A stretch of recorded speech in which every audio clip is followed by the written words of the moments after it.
الحمد للہ رب العالمین، الصلاۃ والسلام علیک یا رسول اللہ، الصلاۃ والسلام علیک یا حبیب اللہ، وعلی آلک و صحابک یا شفیعنا یوم الجزاء۔ محترم ناظرین و سامعین، میں آج آپ کے سامنے شب برات کے تعلق سے چند اہم باتیں بیان کروں گا، جس کو سننے کے بعد آپ بھی شب برات کی رات کو اچھے طریقے سے منا سکتے ہیں۔ اور میں قرآن و حدیث کی روشنی میں صرف یہ بیان کروں گا کہ میرے حضور اس رات میں کتنی عبادت کیا کرتے تھے اور کیا کیا عبادتیں کرتے تھے۔ اسی طریقے سے نواسۂ رسول سیدنا امام حسن رضی اللہ تعالیٰ عنہ نے کون سی عبادت شب برات کی رات میں کی ہے،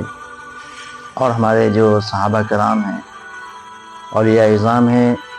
جو اس رات کو کس طرح گزارتے ہیں، اس کے بارے میں بیان کروں گا۔ غور سے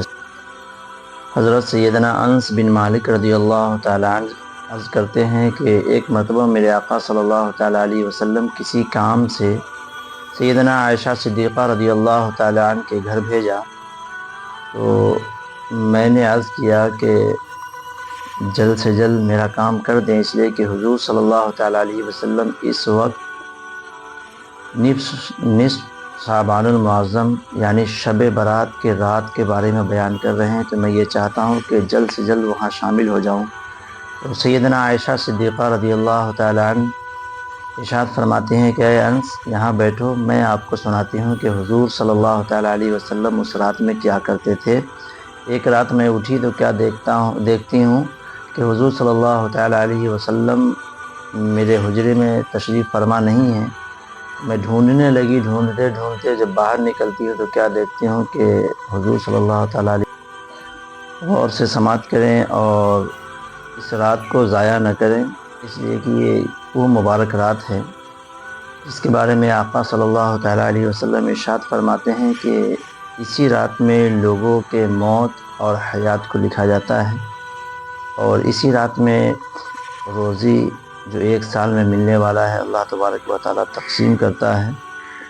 اور اللہ کی بہت ساری رحمتیں اترتی ہیں۔ یہاں تک کہ کتابوں میں آیا ہے کہ اللہ کے رسول صلی اللہ تعالیٰ علیہ وسلم ارشاد فرماتے ہیں کہ اس رات میں جو کوئی اچھے ڈھنگ سے عبادت کرتا ہے تو اللہ تبارک و تعالیٰ اس کی بخشش و مغفرت فرما دیتا ہے۔ آئیے حدیث پاک آپ کو سناتا ہوں۔ سیدنا انس بن مالک رضی اللہ تعالیٰ عنہ بیان کرتے ہیں کہ حضور اکرم صلی اللہ تعالیٰ علیہ وسلم نے مجھے کسی کام سے، حضور صلی اللہ تعالیٰ علیہ وسلم سجدہ ریز ہیں اور پوری رات اسی طریقے سے حضور صلی اللہ تعالیٰ علیہ وسلم گزارتے تھے۔ وائے نواسۂ رسول سیدنا امام حسین رضی اللہ تعالیٰ عنہ سے لوگوں نے عرض کیا کہ حضور آپ بتائیں کہ شب برات کی رات کو کس طرح گزاریں، تو آپ فرماتے ہیں کہ میں اس رات کے 3 حصے کرتا ہوں، اور تینوں حصے میں الگ الگ عبادت کرتا ہوں۔ پہلے حصے میں میں قرآن پاک کی تلاوت کرتا ہوں، اور دوسرے حصے میں حضور پاک صاحب الاولاق صلی اللہ تعالیٰ علیہ وسلم پہ درود پاک پڑھتا ہوں، اور تیسرے حصے میں اللہ تبارک و تعالیٰ کی عبادت یعنی سجدہ کرتا ہوں اور اللہ سے دعائیں کرتا ہوں۔ اللہ اکبر۔ تو نواسۂ رسول سیدنا امام حسین رضی اللہ تعالیٰ عنہ کی یہ مبارک عمل ہے، تو ہمیں بھی چاہیے کہ رات کے 3 حصے کریں اور اس طرح سے۔ پیارے پیارے اسلامی بھائیوں، شب برات کی رات میں عبادت کرنے والوں کی کیا شان ہے۔ اللہ کے نبی صلی اللہ تعالیٰ علیہ وسلم ارشاد فرماتے ہیں کہ جو اس رات میں عبادت کرے، اور 5 راتوں کے بارے میں میرے حضور فرماتے ہیں کہ جو ان 5 راتوں میں محنت و مشقت یعنی اپنے نیند کو چھوڑ کر اللہ کی عبادت کرے، قرآن کی تلاوت کرے، درود پاک پڑھے گا، تو اللہ تبارک و تعالیٰ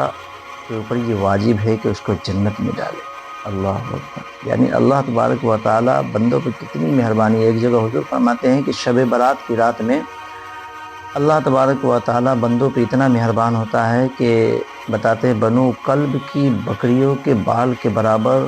جہنمی کو جہنم سے آزاد کرتا ہے۔ ایسے لوگوں کو بخش دیتا ہے جن کے اوپر جہنم واجب ہو چکی ہوتی ہے۔ اللہ اکبر۔ اور اس مرتبہ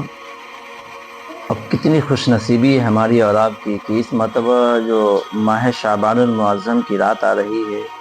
وہ جمعے کی رات آ رہی ہے۔ اللہ اکبر۔ اللہ کے رسول فرماتے ہیں کہ جمعے کی رات میں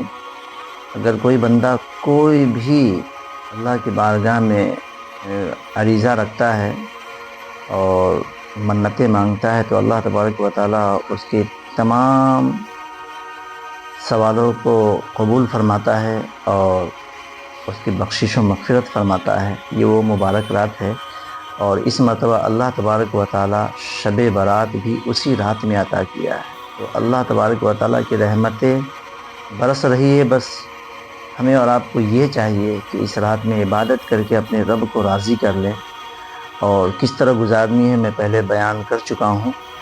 اور اس میں چند لوگ ایسے ہیں جس کی بخشش و مغفرت اللہ تعالیٰ نہیں فرمائے گا۔ اللہ اکبر، غور سے سنیں۔